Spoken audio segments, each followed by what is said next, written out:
దేవునికి మహిమ కలుగును గాక. కూడి వచ్చిన ప్రియ సహోదరులకందరికీ మన ప్రభు అయిన యేసుక్రీస్తు నామమున ప్రతి ఒక్కరికి మనస్ఫూర్తిగా హృదయపూర్వకంగా అభినందనలు, శుభాశీస్సులు. నేరుగా మనం యూత్ మీటింగ్లో దేవుని వాక్యంలోనికి వెళ్ళిపోదాం. మూల వాక్యంగా సంఖ్యాకాండము 12వ అధ్యాయము 3వ వచనం నేను చదువుతాను. 3వ వచనం మధ్యలో చదువుతాను. మోషే భూమి మీదున్న వారందరిలో మిక్కిలి సాత్వికుడు. 7వ వచనం కూడా చదువుతాను. అతడు నా ఇల్లంతటిలో నమ్మకమైన వాడు. నేను గూఢభావములతో కాదు, దర్శనమిచ్చి ముఖాముఖిగా అతనితో మాటలాడుదును. అతడు యెహోవా స్వరూపమును నిదానించి చూచును. ఓకే, చిన్న వాక్యం కొరకు దేవుడి ఈ వాక్యము మన వినికిడిలో ఆశీర్వదించి అద్భుతంగా దేవుడే దిగి వచ్చి మాట్లాడినట్లు చిన్న ప్రార్థన చేసుకున్నాం. పరిశుద్ధుడా, ప్రేమ కలిగిన మా కన్న తండ్రి, మీకు వందనాలు, మీకు స్తోత్రాలు దేవా. నీ మహాకృపను బట్టి యూత్ మీటింగ్లో మేమందరము ఈ విధంగా కూడుకోవడానికి మీరు మాకు ఇచ్చిన యొక్క మంచి సదవకాశాన్ని బట్టి నీకు వందనాలు, మీకు స్తోత్రాలు దేవా. అయినా అల్పుడను అయోగ్యుడనైన నేను తండ్రి, నా వంతు ప్రభువా, నీ ప్రియ బిడ్డలతో సత్య సంబంధులతో వాక్యం పంచుకోవడానికి మీరు కావలసిన తండ్రి ధైర్యమును, ఆత్మాభిషేకమును, నాటి నోటి వెంట మాటలను మీరు అందించమని ప్రార్థన చేస్తున్నాం.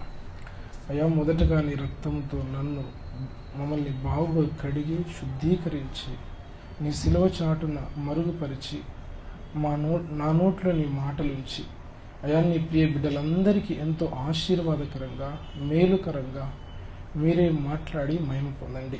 ఆటంకపరిచి సకల విధములైన చీకటి దురాత్మ శక్తులన్నిటినీ యేసు నామమున బంధించి గద్దించి పాతాలలోకి త్రొక్కుతున్నాం మా కన్న తండ్రి.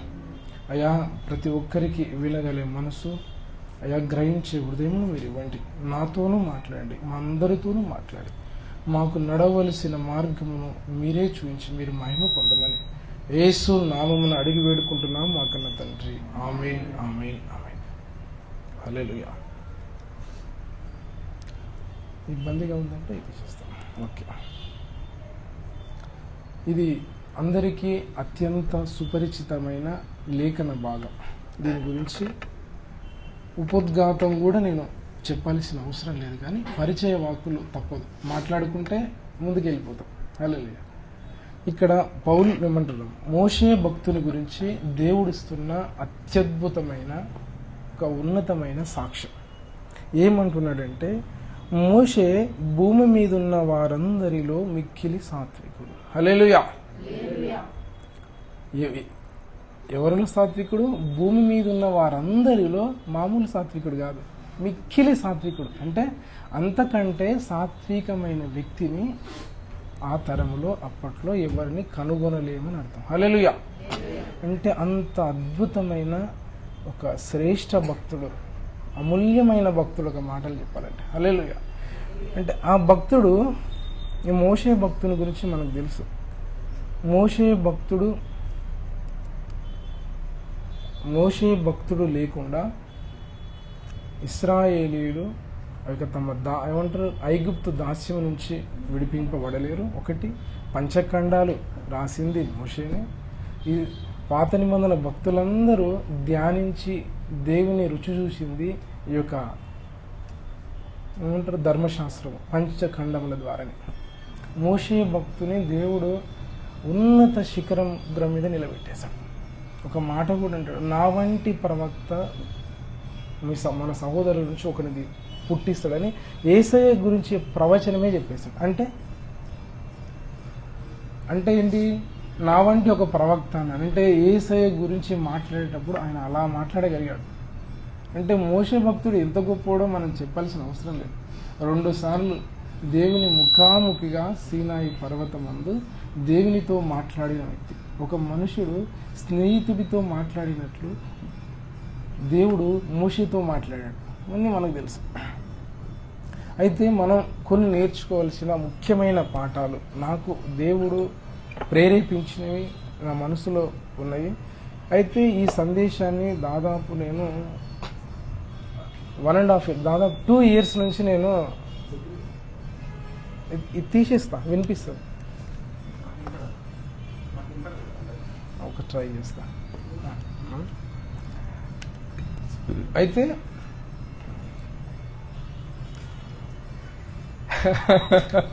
ఇదో రకమైన పనిష్మెంట్ లాగా తిరగ. అయితే ఓకే, ఏదేమైనా మోషే భక్తుల్లో నుంచి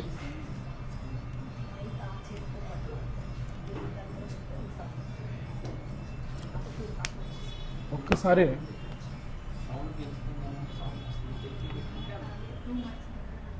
ఓకే, ఇప్పుడు ఓకేనా? Hello, okay. దేవునికి మహిమ కలుగును గాక. ఆరంభంలోనే ఆటంకాలు వస్తున్నాయి, పర్వాలేదు, ముందుకు సాగిపోదాం, బలంగా సాగిపోదాం. హల్లెలూయా. ఓకే, నేను చెప్పాల్సిన విషయం ఏంటంటే, మోషే భక్తుని గురించి మనం ఎంత చెప్పుకున్నా ఆయన తనివి తీరదు, ఆయన అంతటి శ్రేష్ఠ భక్తుడు. అయితే నేను చెప్తున్నవి అంటే ఈ సందేశాన్ని నేను దాదాపు అంటే దీనిలో కొత్త మెయిన్ పోర్షన్ కొద్దిగా దాదాపు 2 years నుంచి నేను మనసులో పెట్టుకున్నది. ఎక్కడ నాకు సరైన సందర్భం కానీ నా నోట్లో నుంచి మాట కానీ బయటికి రాక సందేశాన్ని నేను చెప్పనీకి నాకు నోరు రాలేదొకటి, అవకాశం రాలేదొకటి. దాన్ని ఎట్లనే క్యారీ చేస్తూ చేస్తూ చేస్తూ వచ్చినా అది ఇప్పుడు సడన్గా ఉండి ఇదే మాట్లాడితే భారం దిగిపోతుంది అనిపించింది. హల్లెలూయా. ఒక్కోసారి నేను ఒక్క మెసేజ్ చెప్పడానికి 8 ఏళ్ళు టైం తీసుకున్నాను. ఇక్కడే కర్మేల్ ప్రేయర్ అవి పెడితే ఒకసారి సడన్గా ఒకటి ఏదో రెవల్యూషన్ వచ్చినట్లు ఒక చిన్న మంచి ఆలోచన థాట్ వచ్చేది. దాన్ని చెబుదామని ఎప్పుడైతే నేను పూనుకుంటానో అప్పటి నుంచి నాకు ఏమీ ఇంకా అవకాశం రానట్లు, పరిస్థితులు అనుకూలించినట్లు, వచ్చినా ఇప్పుడు ఎందుకులే అన్నట్లు అట్లా క్యారీ చేసి చేసి చెప్పిన అనుభవాలు నాకు కొన్నిసార్లు దేవుడు ఇచ్చిండు. దాంట్లో ఇది ఒక సందేశం. హల్లెలూయా. అంటే ఏదో ఇంత చెప్తున్నాడు కాబట్టి ఏదో ఫీల్పోతాను కాదు, నా హృదయం నా భారం చెప్తున్నా. అయితే ఒకటి ఏంటంటే, మోషే భక్తుడు భూమి మీద ఉన్న వారందరిలో మిక్కిలి సాత్వికుడుగా దేవుని చేత మెప్పు పొందాడు, సాక్ష్యం పొందాడు, ప్రశంసలు అందుకున్నాడు కదా. ఆ శ్రేష్ఠ భక్తుడు ఆ స్థితిలోకి రావడానికి తాను ప్రయాణించిన మార్గము ఏ విధంగా ఉందో మనకి ఎంతో కొంత తెలుసు. దాంట్లో నుంచి మోషే భక్తుడు ఈ స్థితికి రావడానికి మనం చర్చించుకొని విశ్లేషించుకొని కొన్ని పాఠాలు మనం నేర్చుకోవడం, ఇది ఈ యొక్క సందేశంలోని ముఖ్య ఉద్దేశం. దానిని మన భక్తి జీవితంలో అనుభవించుకోవడం, సత్యానికి అనువదించుకోవడం, ఏదైనా సరే అది ముందే చెప్పేస్తున్నా.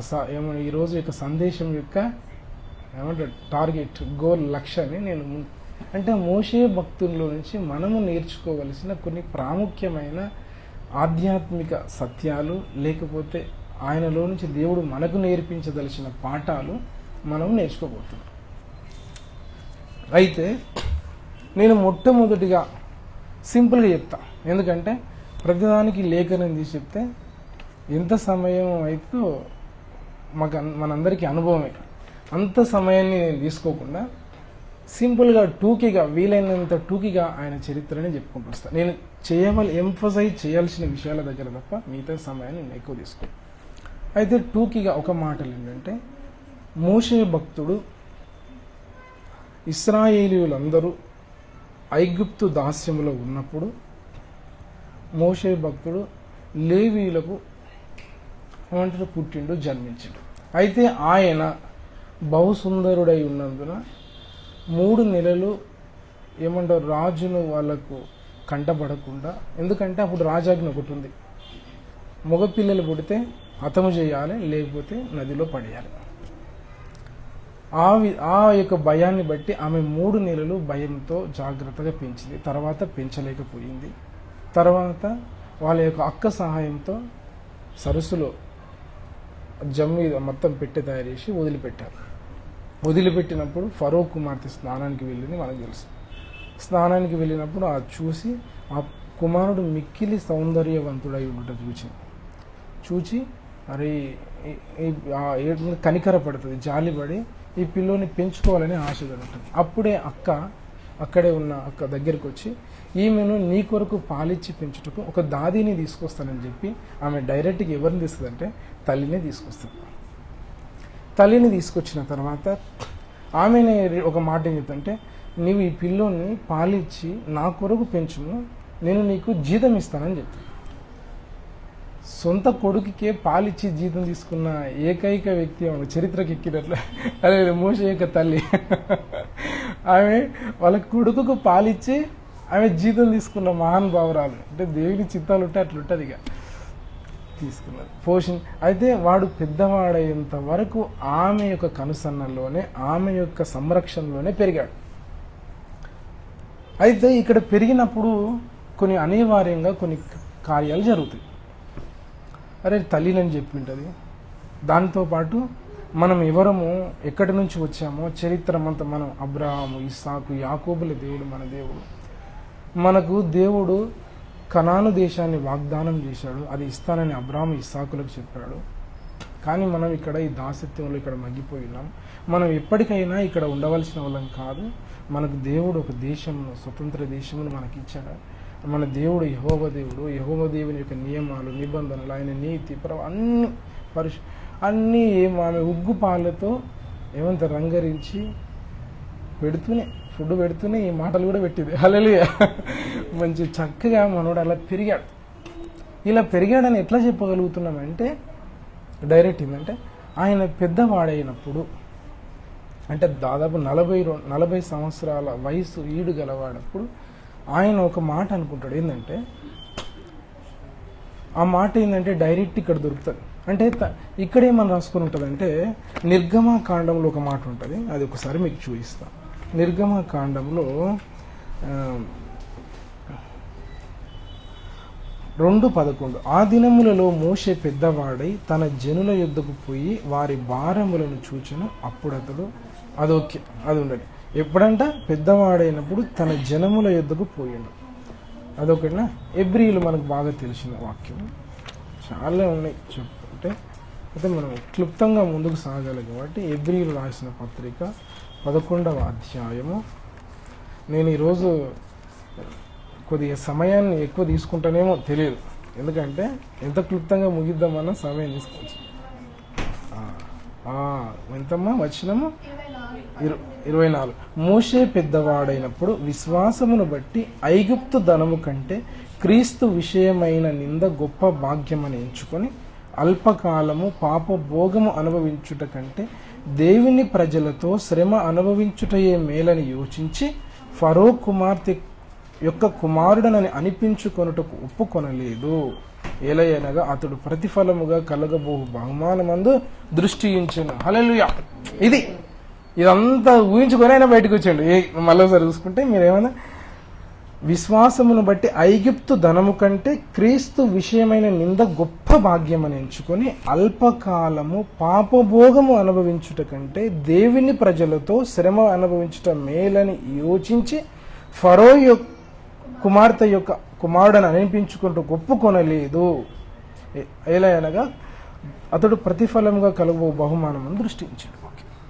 అంటే ఆయనకు 40 ఏళ్ళు వచ్చేటప్పుడు బయటకు వచ్చినప్పుడు ఈ మైండ్ సెట్తో బయటకు వచ్చాడు. అంటే ఆయన ఎట్లా పెరిగాడు? భక్తునిగా పెరిగాడు.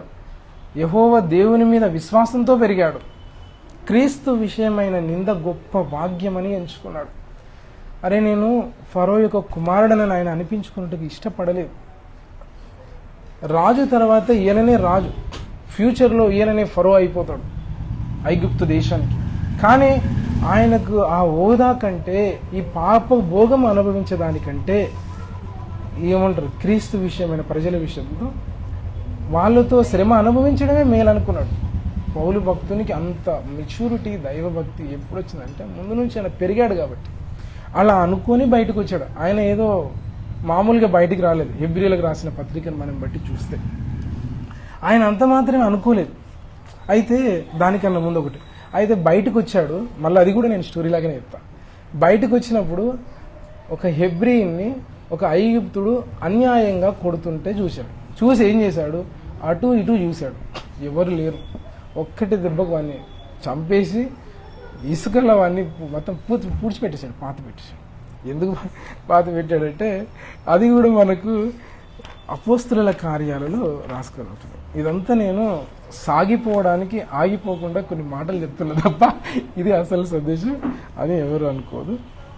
24 వచ్చిన 7:24 కూడా. అతనికి 40 ఏండ్లు నిండ వచ్చినప్పుడు ఇశ్రాయేలీయులైన తన సహోదరులను చూడవలనని బుద్ధి పుట్టెను. అప్పుడు వారు ఒక అన్యాయం అనుభవించుట అతడు చూచి వాని రక్షించి బాధపడిన వాని పక్షమున ఐగుప్తిని చంపి ప్రతీకారము చేసిన.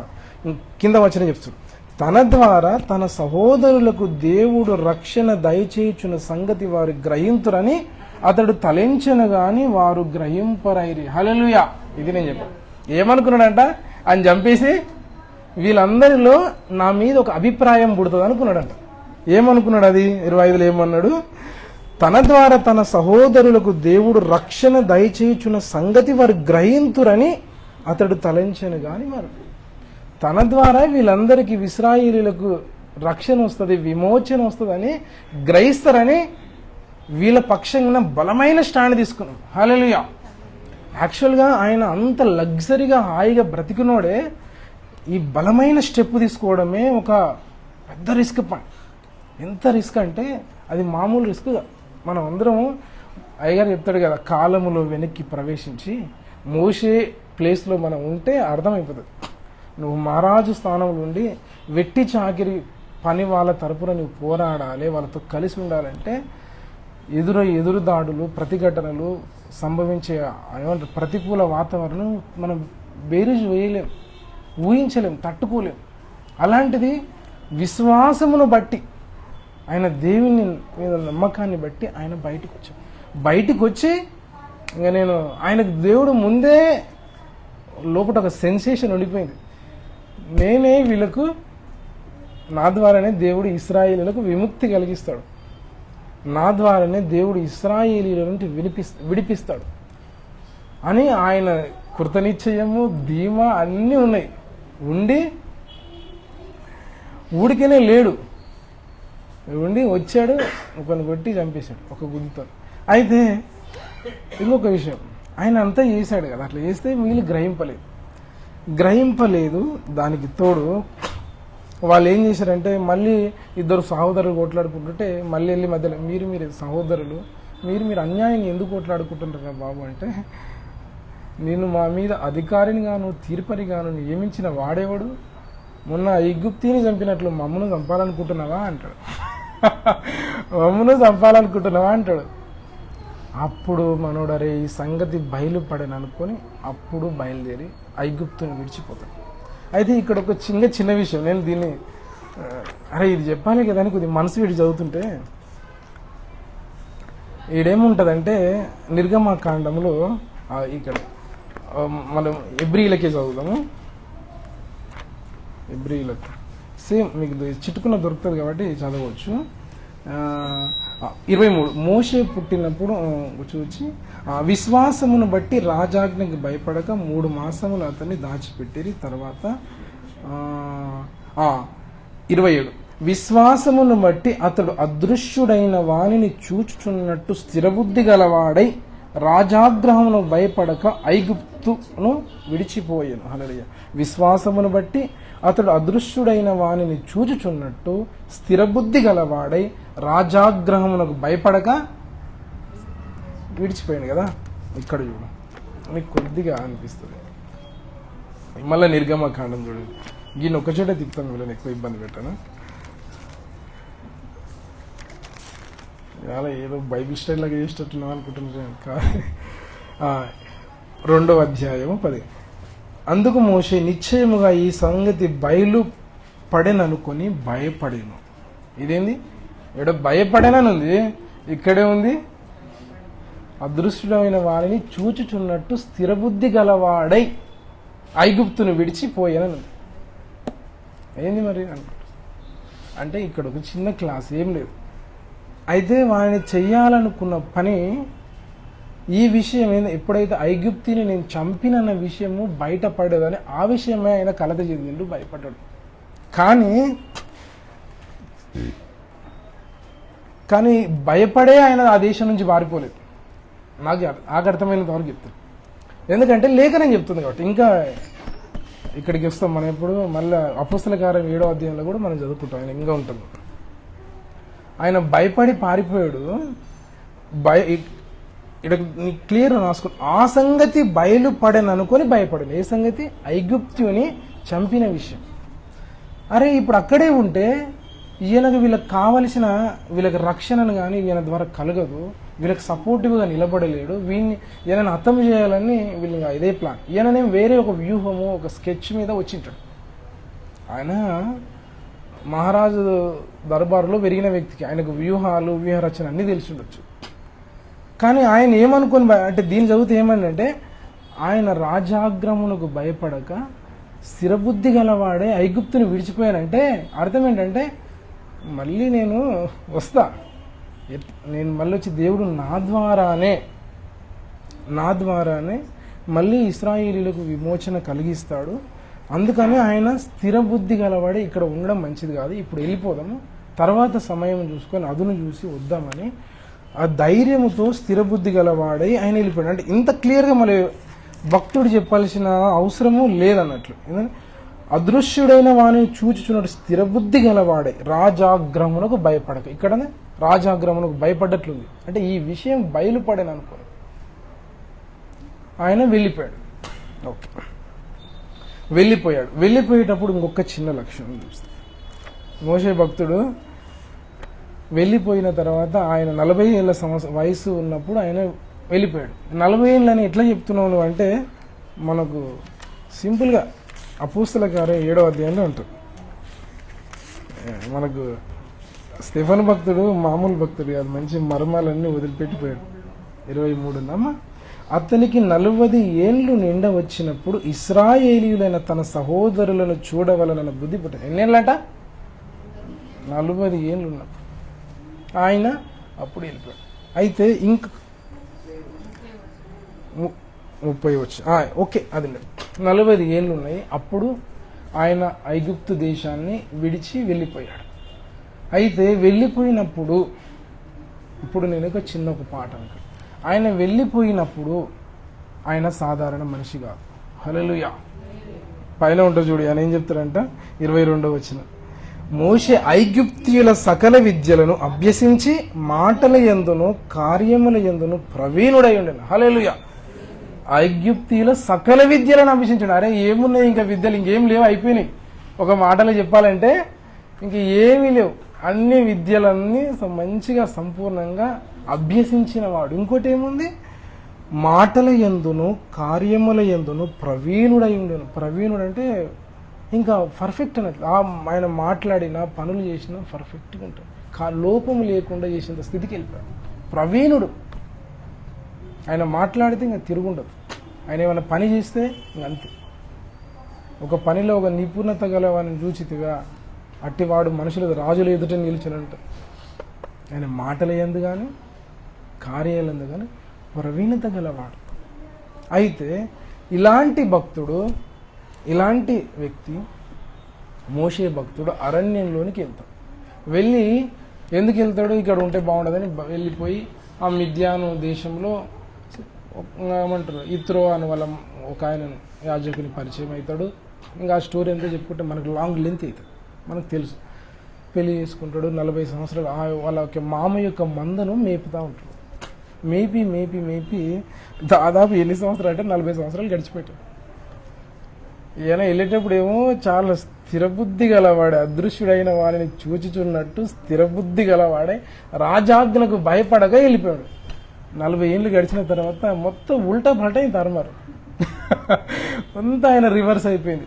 80 ఏళ్ళ వయసు నిండింది. 80 ఏళ్ళు ఎట్లా అంటే కింద మనకు అక్కడ ఉంటుంది, నిర్గమకాండం 7వ అధ్యాయం 7వ వచనంలో కూడా ఉంటుంది. ఆయన ఫరో ఎదుట నిలిచినప్పుడు అతని వయసు 80 సంవత్సరాలు ఉంటుంది. ఇక్కడ కూడా ఈ మన 7వ అధ్యాయం అపోస్తల కార్యంలో కూడా 40 ఏండ్లైన పిమ్మట సీనాయి పర్వతమన్యందు ఒక పొదలోని అగ్నిజ్వాలలో ఒక దేవదూత అతనికి అగపడెను. ఇక్కడ 80 ఏండ్లని కూడా ఉంటుంది. ఇక్కడ ఎన్నో వచ్చిన ఇది నేను అపోస్తల కార్యాలలో కూడా అతని వయసు 7:30. ఓకే, అంటే 40 ఏళ్ళు మళ్ళీ గడిచిపోయింది. అంటే మొత్తం కలిస్తే 80 సంవత్సరాలు అయిపోయింది. 80 సంవత్సరాలు గడిచింది. అక్కడనేమో 7 80. అంటే ఆయన 80 ఏళ్ళు అయిన తర్వాత ఆయన పరిస్థితి ఎట్లుందంటే, దేవుడు వచ్చి పొదలో కనబడి, దేవా నేను రానైనా, నేను రాలేను, నా వల్ల కాదు, నేను మాట మాంద్యము గలవాడను, నేను ఫరోతో మాట్లాడడానికి నేను ఎంతటి వాడను అని ఒక్కసారి కాదు, మాటికి చెప్తాడు ఆయన. దేవుడేమో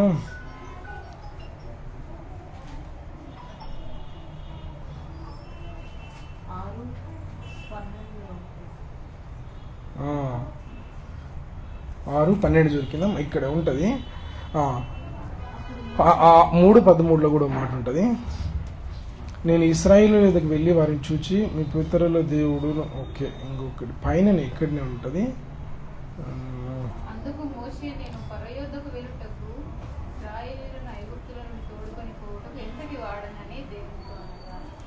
ఎక్కడమ్మా? అందుకు మోషే నేను ఫరో యుద్ధకు వెళ్ళుటకును ఇశ్రాయేలీలను ఐగుప్తు నుండి తోడుకొని పోవుటకును ఎంతటి వాడనని మోషే తనగా, ఆయన నిశ్చయముగా నేను నీకు తోడయిండి నిన్న అని చెప్తాడు. ఇంకా కిందికి వస్తానంటే చాలాసార్లు ఆయన నేను మాట మాంద్యము గలవాడను, నాకు మాట్లాడనికి రాదు.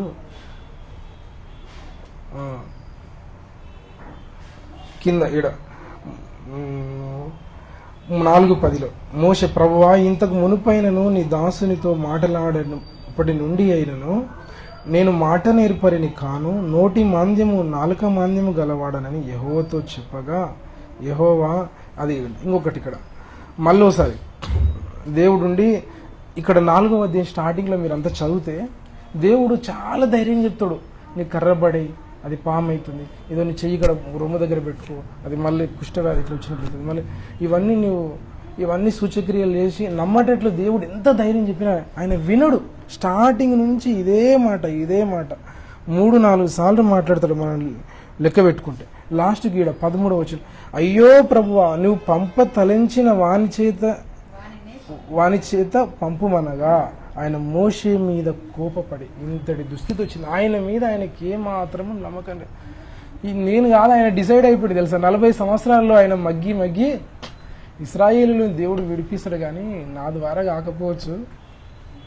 నేనేమో అప్పుడు మహావీరునిగా రోషం కలిగి అన్ని సకల విద్యలలో ప్రావీణ్యం సంపాదించి ఇప్పుడు విడిపిస్తానన్నప్పుడేమో నన్ను అవకాశం కుదరలేదు, నేను ఇక్కడికి వచ్చేసాను. ఇప్పుడు అన్ని విధాలుగా నేను కృంగిపోయినా, శరీరం బలహీనంగా ఉంది, నోట్ల నుంచి మాట లేదు, ఆ విద్యలన్నీ ఎక్కడైపోయినావో తెలియదు.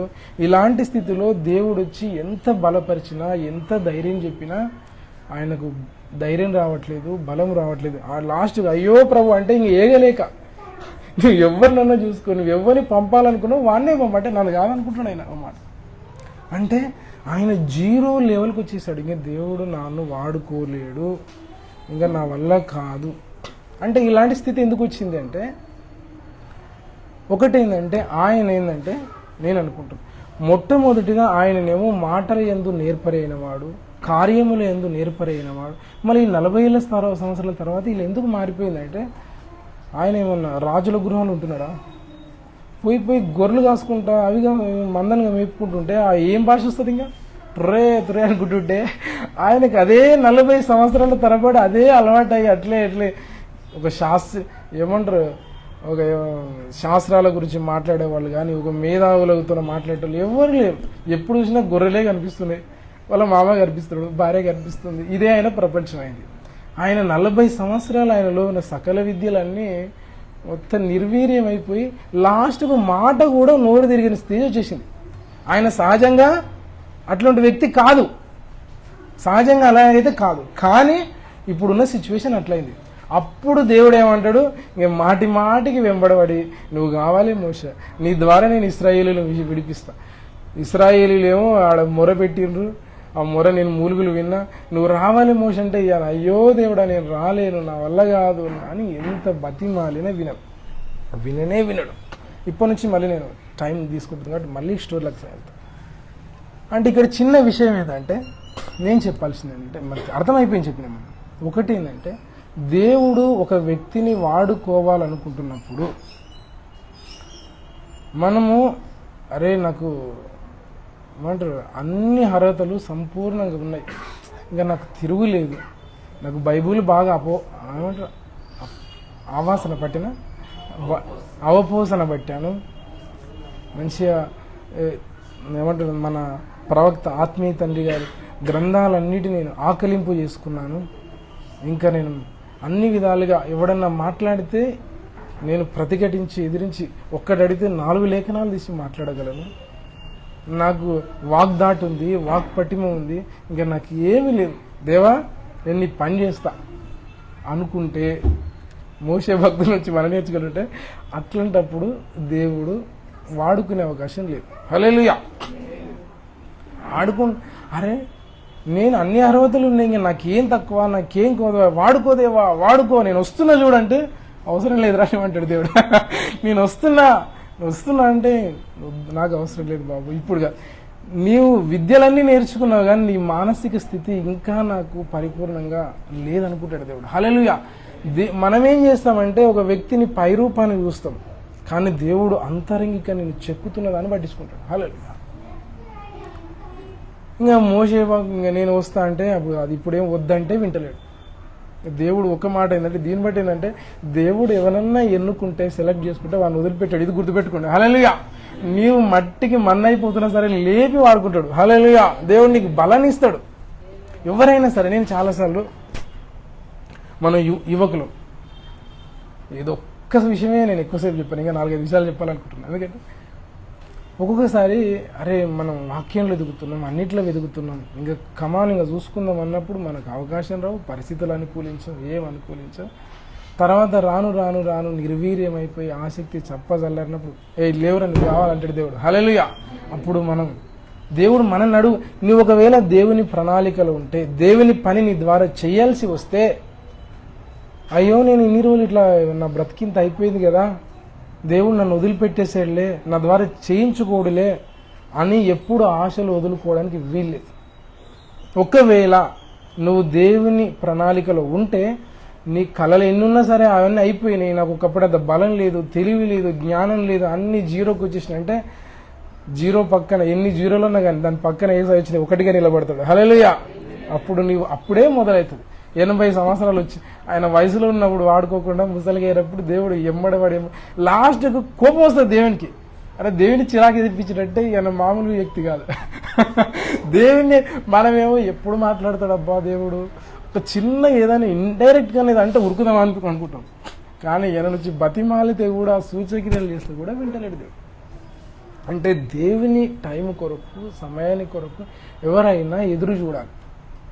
అంతవరకు నువ్వు అన్ని విషయాలు నువ్వు చెక్కుకుంటూ తర్ఫీదు దేవుడు చెక్కుతుంటాడు. ఒక మాటలు చెప్పాలంటే ఇంకా నువ్వేం చెక్కుని అవసరం లేదు. నువ్వు దేవునికి నచ్చితే నీ మీద దేవునికి కన్ను పడ్డావనుకో, దేవుడిని దృష్టిలో నువ్వు పడ్డావనుకో, నువ్వు ఎక్కడ ఏమంటారు దులిపించుకోలేవు, జారిపోలేవు.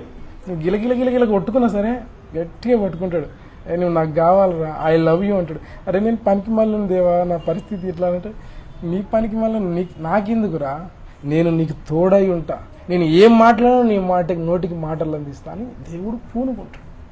అది మోషే భక్తుల దగ్గర నుంచి మనం ఒకటి.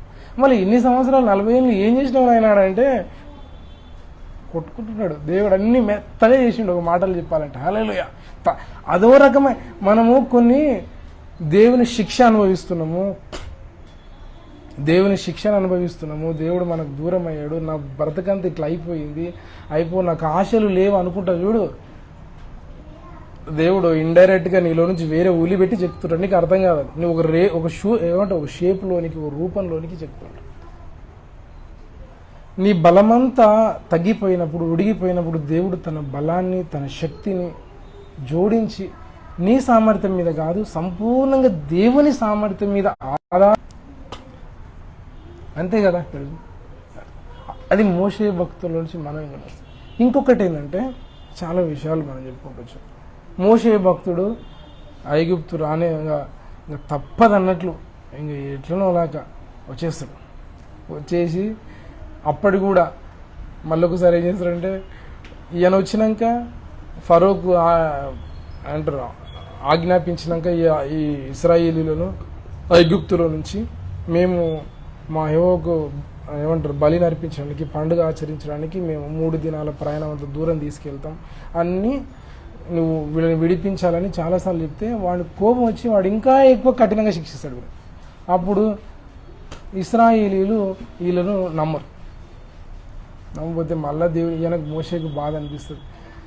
నువ్వు నేను ముందే చెప్పినా కదా, వీళ్ళు నా మాట వినరు, ఫరో నా మాట విన్నాడంటే నా వలన వీళ్ళకి ఇంకా వీళ్ళని బాధకు గురి చేస్తున్నాను ఆయన బాధపడతాడు. కానీ చివరిగా దేవుడు చాలా అత్యద్భుతమైన సూచక్రియలు అన్నీ చేసుకుంటూ వస్తాడు.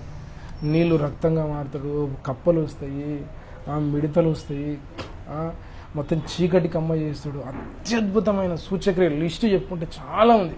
ఈ లిస్టులో నేను ఒకటి చెప్తాను. అయితే దేవుడు ఏం చేస్తాడు తెలుసా, నేను అవన్నీ తీయను, ఇప్పటికే యాక్చువల్గా తీద్దాం అనుకున్నా కానీ తీయను. ఏంటంటే ఈ స్టోరీలాగా చెప్తాను, మీరు చదువుకోండి నేను చెప్పిన. అయితే ఏం చేస్తాడు తెలుసా, దేవుడు చాలాసార్లు ఫరో అద్భుతమైన సూచక్రియలు చేసి ఆ దేశాన్ని శిక్షించినప్పుడు ఆయన ఈ మనుషులను పోనిద్దాంలే అనుకుంటాడు. మాటికి ఏం చేస్తాడు ఈ దేవుడు, ఫరో హృదయాన్ని కఠినపరుస్తాడు. ఆయన కఠినపరిచినమండి మళ్ళీ వాడు మూర్ఖంగా ప్రార్థిస్తాడు. 9:27 ఒక మాట అన్నాడు, అదొక్క మాట చూడు. అప్పటికే చాలా సూచక్రియలు జరిగింటాయి. నిర్గమకాండం 9:27 27 ఇది చూడగా ఫరో మోషే ఆరోని పిలువనంపి, నేను ఈసారి పాపము చేస్తున్నాను, యెహోవా న్యాయవంతుడు, నేనును నా జనులు దుర్మార్గులము అన్నట్టు ఇంకా వెళ్ళిపోండి అంటాడు. కిందంతా చూస్తే పోనీ. ఆయన తర్వాత మళ్ళా ఉడుకుంటాడా దేవుడు, మళ్ళీ వాడిని కఠినం చేస్తాడు. కిందికి వస్తే ఇది చూడు 35 యెహోవా మోషే ద్వారా పలికినట్లు ఫరో హృదయం కఠినమాయను, అతడు ఇశ్రాయేలీయులను పోనీయకపోయే. ఎన్నిసార్లు చేస్తారంటే నేను చదివి నాకు ఏంద్రా బాబు, మామూలుగా ఆడుకుంటలేదు దేవుడు ఎవరిని, ఫరోను మాటికి కఠినం చేస్తాడు. అంటే దేవుడు వాళ్ళ ఎందుకు ఇట్లా ఎంత కఠినం, లాస్ట్కు వాళ్ళ తొలిచూలు పిల్లలను పశువులను అన్నిటిని చంపేంత వరకు వాళ్ళని కఠినం చేస్తాడు. కఠినం చేసి దేవుడు ఏమంటాడు తెలుసా, ఎందుకు చేస్తాడు తెలుసా దేవుడు, వాళ్ళకు ఒక తీర్పు, న్యాయమైన తీర్పును విధిస్తూ ఫస్ట్లో ఏమంటారంటే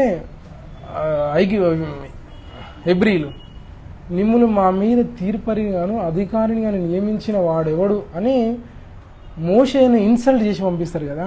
ఇప్పుడు కింద ఏమైందంటే 11:3 యెహోవా ప్రజల ఎడల ఐగుప్తుల కటాక్షం కలుగజేశాను, అదిగాక ఐగుప్తు దేశంలో మోషే మనుషుడు ఫరో సేవకుల దృష్టికిని ప్రజల దృష్టికిని మిక్కిలి గొప్పవాడాయను.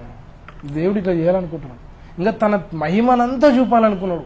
చూపి ఇది ఇశ్రాయేలీలు వాళ్ళ నిలబడినంత వరకు ఈ మహిమను గురించి మాట్లాడుకోవాలని, మోషే గుప్తుని గురించి మాట్లాడుకోవాలని వాళ్ళు చేశారు. మోషే భక్తునికి దేవుడు ఏ విధంగా రివార్డ్ ఏమి ఎట్లా ఇస్తున్నాడు చూడండి, మిక్కిలి గొప్పవానిగా చేశాడు. ఒక చిన్న సూచక్రియగా చేస్తే గొప్పవాడంటారా? కాదు. దేవుడు అనుకున్న రిజల్ట్ రాబట్టే వరకు ఇంకా బొమ్మిని తిమ్మి చేసుకుంటా అని కఠినపరుచుకుంటా నాకు అనిపించింది. సామెతలు ఉంటుంది, వాడు మహారాజు కదా, మహారాజు మాటలు ఎట్లుంటే ఒక ఆజ్ఞ ఇస్తే ఆ మాటకు కట్టుబడి ఉంటాం.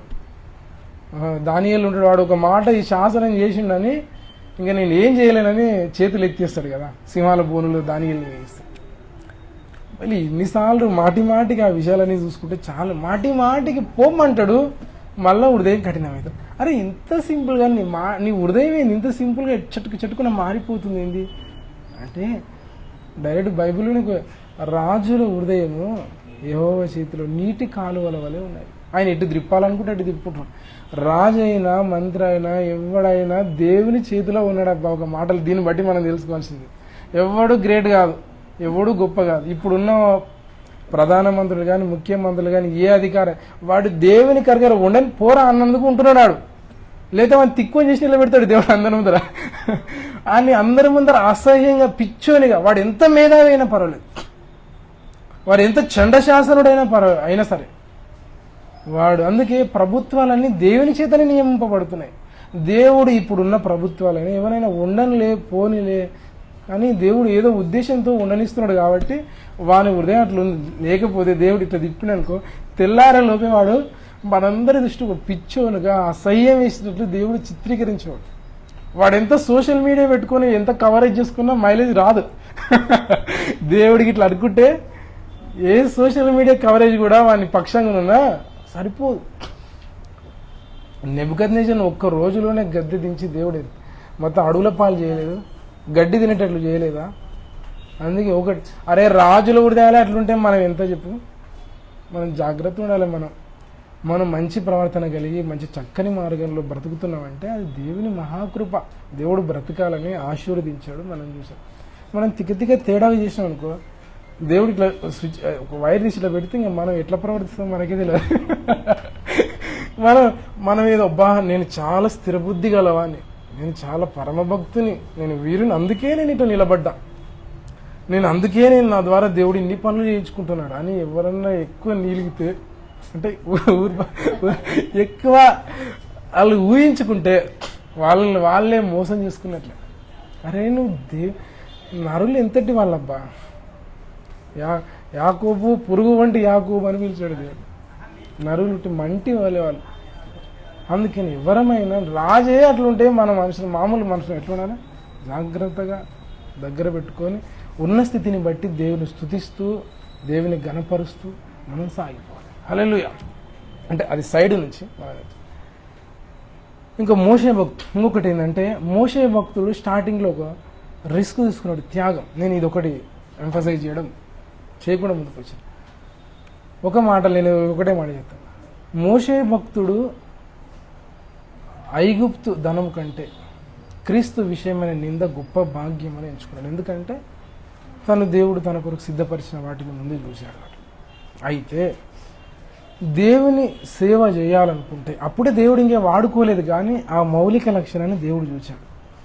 నువ్వు దేవుని కొరకు త్యాగం అవ్వాల్సిందే, రిస్క్ తీసుకోవాల్సిందే. రిస్క్ తీసుకోకుండా నీకు త్యాగం అవ్వడానికి సిద్ధపడవు. ఇది ఫస్ట్ స్టెప్ అనుకోవాలి. చాలామంది అనుకోవచ్చు నేనేం రిస్క్ తీసుకోవాలన్నా, అంత ఏం లేకుండా వచ్చా కదా అనుకుంటా. నేనేం రిస్క్ తీసుకోవాలా, ఇక నేను సింపుల్గా వచ్చినా కదా. అంటే దేవుడు నేను ఒకవేళ వాడుకుంటే అన్నీ ఇచ్చి నేను ఇప్పుడు రిస్క్ తీసుకోరా అంటాడు. హల్లెలూయా. నేను అన్ని విధాలుగా బలపరిచి ఆశీర్వదించి అన్ని సకల సమృద్ధి సమకూర్చి ఇప్పుడు రిస్క్ తీసుకునేటట్లు మల్లోటి పెడతాడు. నువ్వు మొదట్లోనైనా రిస్క్ త్యాగం చేయాలి, తర్వాత అయినా త్యాగం చేసేటట్లు దేవుడు సిచ్యువేషన్ క్రియేట్ చేస్తాడు. అదే యోబు భక్తుల్లో వచ్చింది, పౌలు భక్తుల్లో వచ్చింది. నాకు ఏవేవి లాభకరమైనవో అవన్నీ పెంటలాగా ఏం చేసుకున్నావా అన్నాడు. అంటే ఆ సిచ్యువేషన్ కంపల్సరీ నువ్వు భక్తి సాధన చేస్తే, నువ్వు భక్తుడవైతే, నువ్వు దేవుని కొరకు వాడబడాలనుకుంటే కంపల్సరీ నువ్వు ఏమంటారు రిస్క్ తీసుకోవడానికి సిద్ధంగా ఉండాలి, త్యాగం అయిపోవడానికి సిద్ధంగా ఉండాల్సిందే.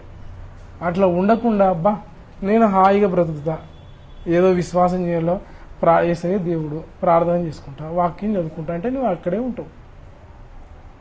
ఏదో వచ్చినంటే వచ్చిన బైబుల్, అరే నేను దేవుని కొరకు ఇట్లా ప్రకాశించాలి, వాడబడాలని నీకుంటే నువ్వు ఫస్ట్ స్టెప్ ఏంటంటే రిస్క్ తీసుకోగలగాలి.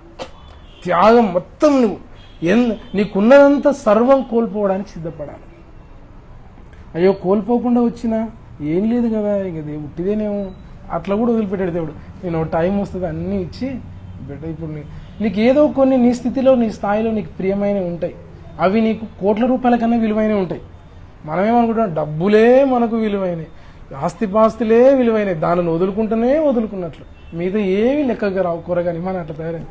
కానీ నీకున్న ప్రయారిటీస్లో నీకు కొన్ని ఉంటాయి, ఈ కోట్ల రూపాయల కన్నా నాకు ఇది విలువైందిరా, నా ప్రాణాన్ని వదులుకుంటా. కానీ దేవుడు అక్కడ కూడా రిస్క్ తీసుకుంటే నిన్ను చేస్తాడు. నీకు ఏమి లేకపోతే ఏదో ఒకటి పెడతాడు. అరే అనామకుని బెకారి కానీ ఏమి లేదు బొగర ఒంటరి అంటే నీకు అక్కడ కూడా ఏదో పెడతాడు దేవుడు. అంటే దేవుని కొరకు నువ్వు పని చేయాలన్నప్పుడు అంటే రిస్క్ తీసుకోవడము, త్యాగం బుద్ధి ఈ యొక్క స్పృహ లేకుండా, ఇలాంటి తత్వం లేకుండా మనం దేవుని సేవ చేయలేము. ఇది మోషే భక్తుల నుంచి మనం ఎన్నో పాటలు నేర్చుకోవచ్చు. కానీ అవన్నీ మాట్లాడుకుంటే నాకు కొన్ని కొత్త ప్రత్యక్షతలు కావాలి. ఇంకోటి టైం కూడా చాలా ఉన్నాయి, మాట్లాడుకుంటేనే చాలా టైం తీసుకుంటాయి. ఉన్నాయి మాట్లాడుకుంటేనే చాలా టైం. అంటే ఈ ప్రాసెస్ గుండా ఆయన నడిపిస్తూ లాస్ట్కి ఇట్లా ఏ స్థితికి వచ్చాడంటే దేవుడు ఇంకా వదలలేదు. లాస్ట్కు ఫరోని వాని సైన్యాలని వాని సంపదను అంతా నాశనం చేసేంత వరకు వానికి కఠినం చేసాడు. దేవుడు నీ శత్రువులను కూడా అట్లా చేస్తాడు. హల్లెలూయా. ఓ మాటలు చెప్పాలంటే నీకు విరోధముగా రూపించబడిన ఏ ఆయుధం వర్ధిల్లవు అంటే ఇది కూడా వాడి దేవుని ఎవడైనా నాశనం చేయాలనుకుంటే ఎట్లా నాశనం చేస్తాడంటే ఇట్లా నాశనం చేస్తాడు. దేవుని యొక్క ప్రణాళికకు, దేవుని చిత్తానికి ఎవరైనా ఎదురొడితే వాడిని ఫస్ట్ లేపి వాడు నేను బాగానే వాడేంది వాళ్ళు ఏం చేస్తారు తెలుసా? ఇశ్రాయేలీయులు వెళ్ళిపోయి అరణ్యంలో అక్కడ చిక్కుబడిపోయినారని, అరే మనం అనవసరంగా పోనిస్తే ఇప్పుడేం వాళ్ళ సేవకులే ఈ మధ్యలో ఉంటుంది, వాళ్ళ సేవకులే ఫరో అనవసరంగా ఉండనిస్తున్నాడు, పోనిస్తే బాగుండు అనుకుంటారు. ఇప్పుడు అందరు కలిసి ఏం సమాలు మనం ఇప్పుడు అనవసరంగా పోనిచ్చాం అని ఎలా తిరిగి తెచ్చుకుందాం అనుకుంటారు. ఈ పిచ్చి బుద్ధి పుట్టి అన్ని 600 రథాలను అందరిని సైన్యాన్ని వెంట పెట్టుకొని పోయి మొత్తం స్మాష్ సర్వంలో నాశనం చేస్తారు. ముందేమో సొమ్మునంతా వీళ్ళు కొలగొట్టుకొని పోయారు. ఇశ్రాయేలీలు పోయేటప్పుడు ఊరికి ఇవ్వలేదు. ఇశ్రాయేలీల మీద వాళ్ళకి కనికరము జాలి కలిగేటట్లు దేవుడు చేస్తే వాళ్ళకు ఉన్న వెండి బంగారం అన్నీ తీసుకొని వీళ్ళు ఒళ్ళని ఒక వాటలో చెప్పాలంటే వచ్చే ఊరే కుట్టుకోవడం అలంకారాలతో ఊరే కుట్ట పోయారు. ఏం లేకుండా మంచిగా దోచుకున్నారు. ఇంకా మిగిలిన సైన్యాన్ని కూడా దేవుడికి ఇంకా ఊరికి అడ్డం వస్తే ఎవరి పైన ఇట్లా అవుతుంది. ఇలానే దేవుడు శత్రువులు నాశనం చేస్తే కూడా ఇట్లా చేస్తాడు. అయితే ఇంత చేశాడు. ఓకే, ఇది వరకు మనం చాలా నేర్చుకున్నాం. చాలరా బాబు, ఇన్ని పాఠాలు అయితే ఇక్కడికి 40 నిమిషాలు అయినా అరగంట అయినా అదే నేను ముగింపుకి వస్తా. చాలా విషయాలు మాట్లాడగానే గుర్తొచ్చినవన్నీ మాట్లాడుకుంటా పోతే ప్రిపేర్ అయిందంతా మాట్లాడితే చాలా టైం తీసుకుంటా. ఒకటి ఏంటంటే నేను మూలవాక్యం చదివాను కదా, మిక్కిలి సాత్వికుడు అని చెప్పాడు కదా. అంటే దేవుడు అలాంటి స్థితిలో నుంచి ఆయన ఏ స్థితిలోకి నడిపించాడంటే ఈ అనుభవాల గుండా ఇశ్రాయేలీలను రక్షిస్తూనే, విమోచన కలిగిస్తూనే, దేవుని తను తాను మహిమపరుచుకొని ఇశ్రాయేలీల ఎదుట తన సేవకుని మిక్కిలి గొప్పవానిగా ఎగ్జాల్ట్ చేసి నిలబెట్టి మళ్ళీ ఏం చేశాడు దేవుడు? మోషే మిక్కిలి సాత్వికుడు. ఒకనొకప్పుడు సమాజం అంతా నాశనం చేస్తుంటే వద్దు దేవాన్ని అడ్డం పడతాడు. ఎంతకీ మాట అంటే అంత ఇంత ప్రాసెస్ ఇంత సాత్వికునిగా చేయడానికి దేవునికి బాగా టైం టేకింగ్ ప్రాసెస్ అయింది. ఇలాంటి స్థితిలో ఉన్నప్పుడే దేవుడు మనల్ని వాడుకుంటాడు. అంటే మనము ఆ కేటగిరీలోకి దేవునికి ఎంత కోపం వస్తుందంటే లాస్ట్కు ముగింపులో మాటంటే దేవునికి ఎంత కోపం వస్తుందంటే మన మోషే మీద సొంత అక్క సహోదరు వీళ్ళు సనుగుతే కూడా దేవునికి తిక్క రేగుతారు మాట. కోపం వచ్చి ఎంత కోపం వస్తే ఆయన కుష్టి వచ్చేటట్లు చేసి పడేస్తాడు. అటు కుషి తీసి వస్తాను. అరే నియమం ప్రకారం నిబంధన ప్రకారం చర్చ పెడితే ఏమంటారు మోషే భక్తుని తప్పని పైకి చూస్తే నిరూపించవచ్చు. కానీ దేవునికి కోపం, ఏమి ఎక్స్ప్లెనేషన్ దేవుడు ఏమి ఇయ్యడు. నీకు రీజన్స్ ఉంటాయి, నీకు లాజిక్ ఉంటుంది, నీకు న్యాయం అనిపిస్తుంది. కానీ ఆ న్యాయాన్ని దేవుడు మొత్తం ఏమంటారు అనగదురికి పక్కన కోపపడి ఇమ్మీడియట్లీ దానికి ఆన్సరే ఇవ్వకుండా లాస్ట్కు ఆమె కుష్టి వస్తుంది. మళ్ళీ ఈయననే మొరబెట్టుకుంటే పెద్ద 7 దినాలు ఒక కఠినమైన శిక్ష విధించి మళ్ళీ బాగు చేస్తారు. మళ్ళీ ఎవరు లాస్ట్కు మోషే మీద కోరాహు, అబీరాము, దాతాను వీళ్ళు కూడా తిరగబడినప్పుడు వీళ్ళు ఇంత జరిగినప్పుడు ఊరుకుండాలి కదా. ఇది 12వ దినం జరుగుతుంది. ఆ మహానుభావులు వల్ల వాళ్ళు విపరీతంగా రెచ్చిపోయి యెహోవా సమాజంలో అందరూ పరిశుద్ధులే, మిమ్మల్ని మీరు ఎట్లా ఇచ్చుకుంటున్నారు అని ఆయన మీద ఏమీ బలమైన కారణం లేదు.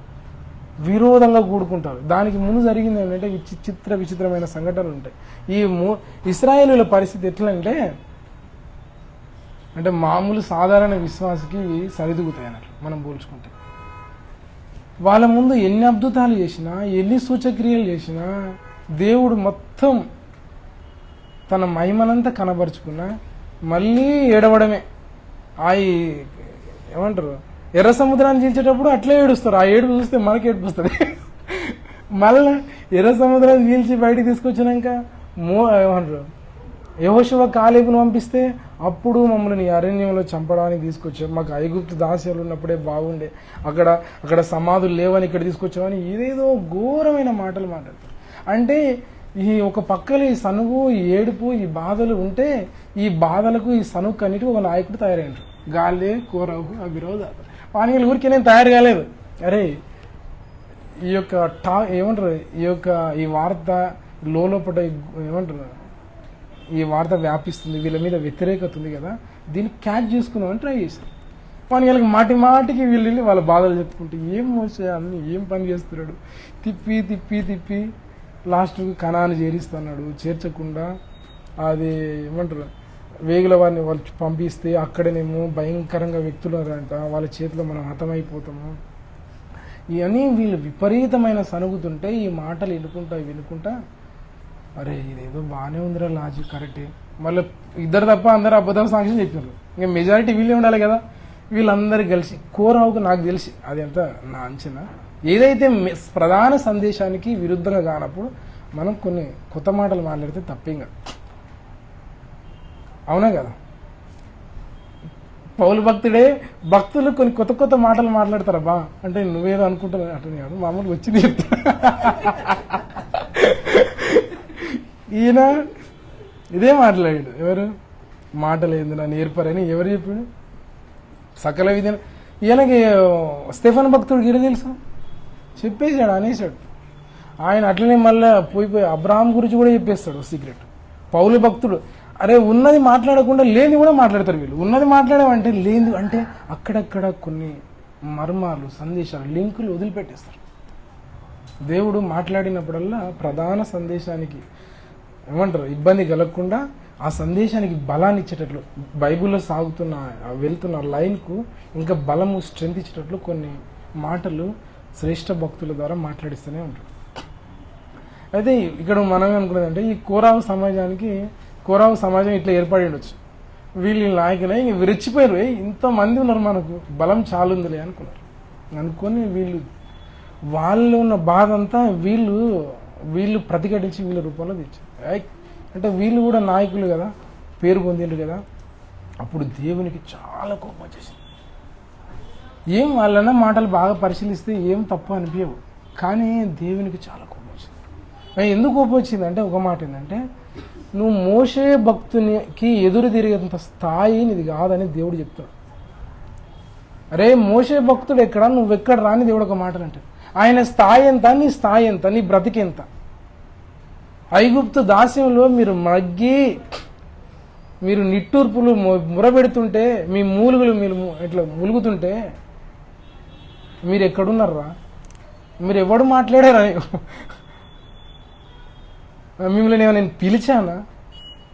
నేను అరే మోషే భక్తుడు ఆయన మీ కొరకు అంత త్యాగం చేశాడు, సర్వము త్యాగం చేసి అరే నేను ఇశ్రాయేలుని విమోచిస్తుంటే దేవుడు నేను టైం అన్ని దేవుడు క్యాలిక్యులేషన్ ఉంటాయి. ఇవ్వలేదు, అరణ్యంలో నేను అంత బాధ పెట్టినా రానంటే కూడా వెంబడవాడి కోపపడితే తప్పదా, సరే ఏమన్నా చేసుకో అని వచ్చినట్లు వచ్చింది. నేను ఇంత చరిత్ర గల భక్తుని నువ్వు ఎవడవరా ఇప్పుడు వచ్చి నిలుగుతున్నావు, ఎక్కువ చేస్తున్నావు, ఓవరాక్షన్ చేస్తావు అని దేవుని కోపం వచ్చింది. నువ్వు ఇశ్రాయేలును విడిపింపడంలో కానీ దేవుని యొక్క శూరకార్యం చేయడంలో కానీ నీ పాత్ర ఏం లేదు.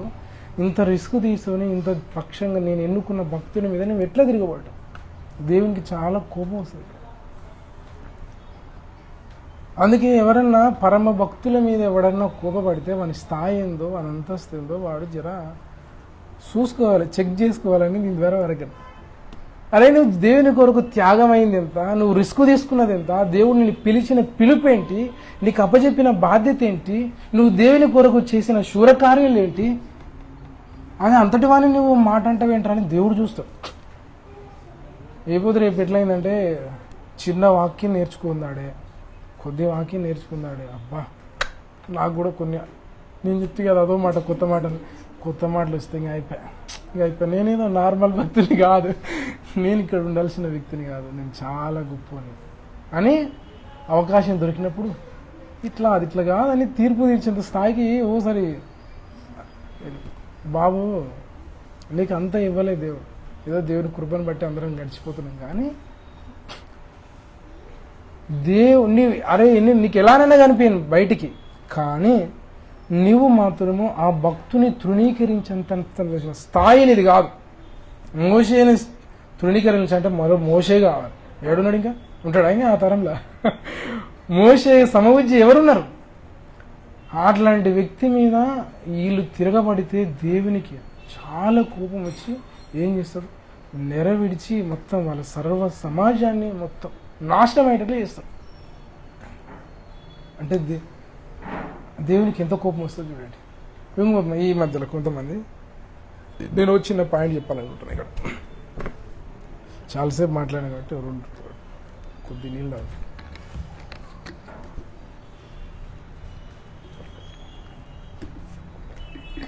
అయితే నేను ఒకటి చెప్పాలనుకుంటున్నాను. ఏంటంటే సింపుల్గా చిన్నగా మన ఇప్పుడున్న పరిస్థితుల్లోకి వద్దాం. ఏమైందన్నా,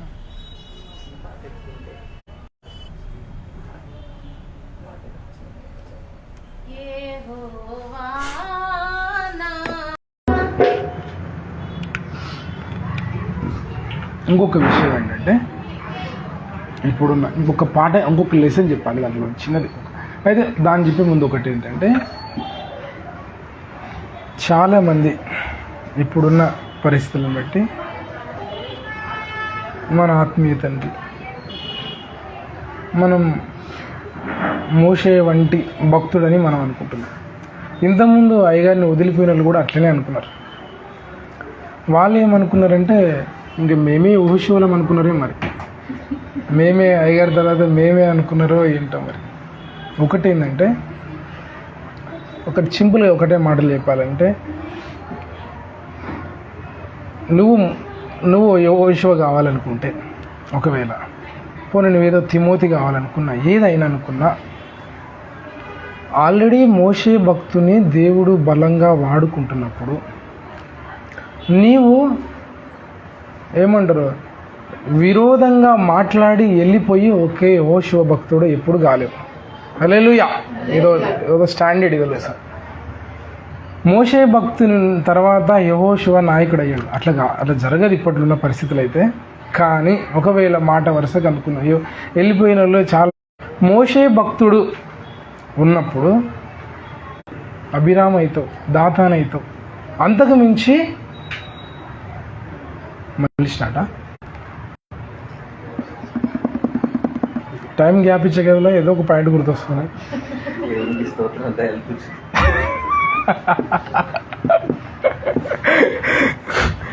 నాకు ఇప్పుడు మీరు ఒక పాట పాడినప్పుడు ఒక పాయింట్ గుర్తొచ్చింది. మళ్ళీ ఇది ఉందా మరి, గ్యాప్ ఇవ్వకండి. అంటే నువ్వు కాలేవు, ఏమవుతావు, రివర్స్ అవుతావు.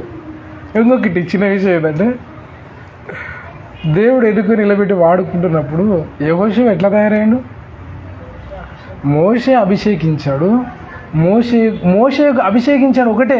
వీళ్ళేమనుకుంటారు, అమ్మో నన్ను కూడా అభిషేకించండి కదా, నేను బయటకు వచ్చినంటే ఆగు బాబు. ఇంకొకటి ఏం తెలుసా, మోషే ఏం చేస్తాడు తెలుసా? 27 ఏమంటారు సంఖ్యాకాండం 27లో ప్రార్థన చేస్తాడు. ఇంకా ఆయన నా పరిచర్య ముగించబడుతుంది, దేవుడు తీసుకుంటాడు అన్నప్పుడు, దేవా ఈ సమాజాన్ని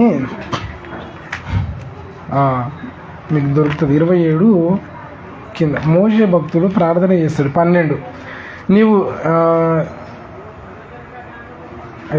14 27 11 అనుకుంటా.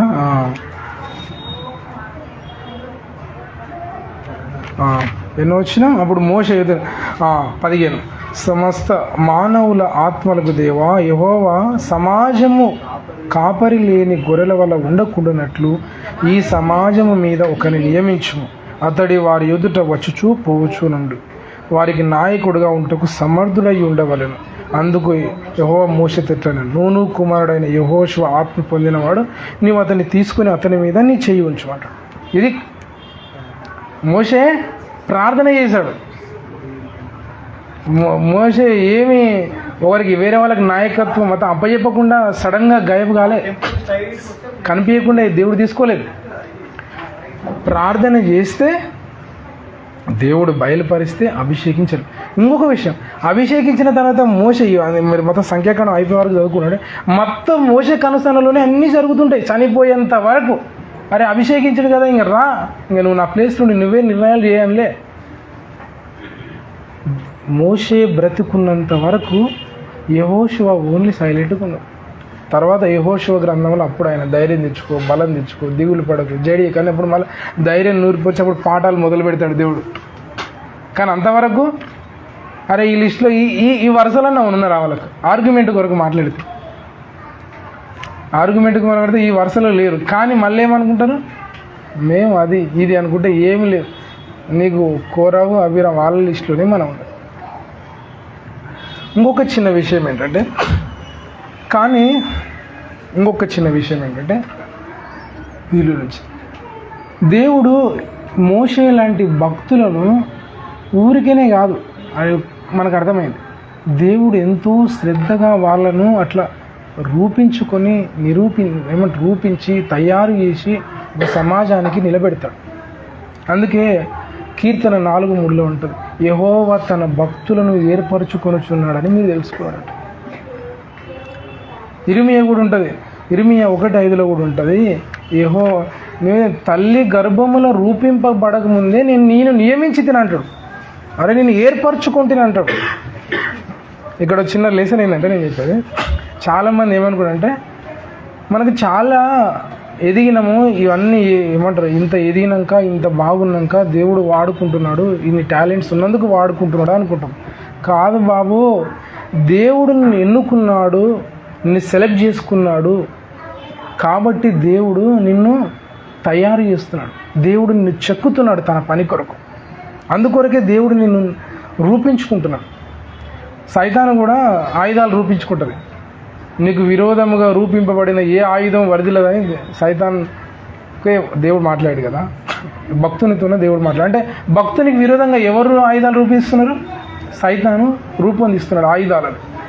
దేవుడు కూడా తన భక్తులను నిర్మించుకుంటున్నాడు, రూపిస్తున్నాడు, ఏర్పరచుకుంటున్నాడు. ఆ ఏర్పరచడం ఎప్పుడు జరుగుతుంది అంటే ఎప్పటి నుంచో జరుగుతుంది. నేను ముందు ఏర్పరచుకున్నాడు కాబట్టే నిన్ను ఈ ప్రాసెస్ గుండా నడిపిస్తారు. మనమేమనుకుంటా అంటే ఒక స్టేజ్కి వచ్చినాక, ఓహో నాకు ఇవన్నీ టాలెంట్స్ ఉన్నాయి, కళలు ఉన్నాయి కాబట్టి నేను దేవుడికి నచ్చిన, లేకపోతే దేవుడు నన్ను ఎందుకు పట్టించుకుంటాడు? మంచిగా పాటలు పాడతా, మంచిగా వాక్యం చెప్తా, మొత్తం ఏమంటారు వాయిద్యాలు వాయించగలుగుతా, ఇన్ని టాలెంట్స్ ఉన్నాయి, నేను చక్కగా అరే కాదు బాబు, నువ్వు అట్లా అనుకుంటే మళ్ళీ నీకు పెద్ద శ్రమ, పెద్ద గొయ్యి, అనవసరమైన కొందరు ఏం చేస్తారంటే అనవసరంగా బాధలు పడడం అంటే గిదే దేవుని దెబ్బ, దేవుని శిక్ష. అనవసరంగా తెలివి లేకుండా దెబ్బలు తినదు. దేవా ఇదేదో నీ మహాకృపను బట్టి నీ ప్రాసెస్లో నాకు నేర్పించవు దేవా అంటే అవును బిడ్డ కరెక్ట్ మాట్లాడినే ఉంటావు. న్యాయంగా మాట్లాడలేదు అనుకో, నువ్వు న్యాయంగా మాట్లాడే వరకు చేస్తాడు దేవుడు. నువ్వు న్యాయంగా నీ నోటితోనే మాట్లాడించేంత వరకు ఆయన నీ మీద తనకి మోపుతూనే ఉంటాడు శిక్ష, కాడి అంత. ఒక మాట ఏంటంటే, నీకున్న ఏ తలంతులైనా, ఏ టాలెంట్స్ అయినా, నీకున్న ఏమి లేకపోయినా సరే అది కూడా ఒక రకమైన ప్రాసెసే. నేను దేవుడు ఒక రకంగా కాదు, అనేక ఏమంటారు మానసికంగా, భౌతికంగా, అంతరంగిక అన్ని విధాలుగా నేను చెక్కుతుంటాడు. నీవు దేవునికి నచ్చావు కాబట్టి, ఇష్టడవైనవు కాబట్టి ఈ ప్రాసెస్ గుండా నడిపించి ఇవన్నీ టాలెంట్స్ అన్నీ దేవుడు ఇస్తాడు. దేవుడు వాడుకోవాలంటే దానికి ఎన్ని టాలెంట్స్ అని ఇస్తాడు. అరే నేను నేర్చుకున్నా, క్లాసెస్కి వెళ్ళినా, అక్కడికి వెళ్ళినా, ఇక్కడికి వెళ్ళినా అంటే, అరే బాబు క్లాసెస్కి వెళ్ళేటట్లే నిన్ను అట్లా మౌళ్ళు చేసిన దాన్ని ఇరికేటట్లు చేసినా నేను రా, లేకపోతే నువ్వు వేరే పిచ్చి పనులు చేసేవాడు. నీకు వేరే మైండ్ తిరిగేది. రాజు మైండే గిర్రున తిరుగుతుంది, నీ మైండ్ ఎంత. రాజే తిక్క ఆలోచన చేస్తాడు, వాడు ఒక్కొక్కసారి ఒకలాగా మాట్లాడిస్తాడు దేవుడు. మనం దేవుని కృప పొందకపోతే నువ్వు ఏమేమి. అందుకనే మనం చిన్నది పౌలు భక్తుని కూడా జ్ఞాపకం చేసుకో. పౌలు భక్తుడు ధర్మశాస్త్ర విషయంలో అనింద్యుడు కదా. అరే మనం అనుకోవచ్చు ఇంత టాలెంటెడ్ వ్యక్తి, ఇంత గొప్ప వ్యక్తిని కాబట్టి తీసుకెళ్ళి.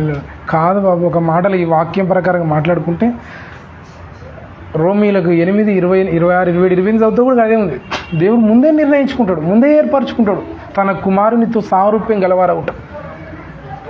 మరి అనుకుంటాం మనం ఏంటంటే దేవుడు ఆయన ధర్మశాస్త్రం విషయంలో అనిందుడిగా బ్రతికేటట్లు చేసి, ధర్మశాస్త్రం ఏమంటారు అవపోసన పట్టేటట్లు చేసి లాస్ట్కి ఏం చేసిన తెలుసా?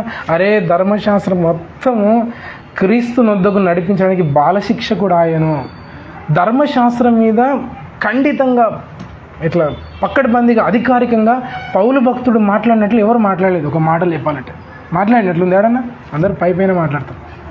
ఎందుకు మాట్లాడంటే ఆయన మొత్తం దాన్ని మొత్తం నరాన జీర్ణించుకున్నాడు. దాన్ని ఎక్కడ, దాని మూలాలు, దాన్ని మొత్తం దాన్ని అనుభవించిండు. ఎక్కడెట్లా మీరగలను, ఎలా దానితో పోరాడగలను.